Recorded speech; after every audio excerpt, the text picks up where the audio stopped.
You ask Tiger to solve. This deals with linear equations with one unknown. The final result is t equals 100.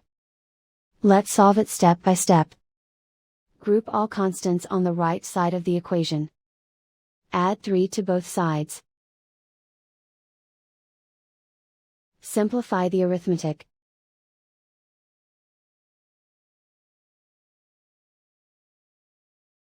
Isolate the t.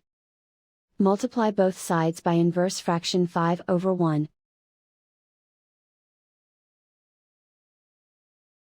Group like terms. Multiply the coefficients. Simplify the fraction. Simplify the arithmetic.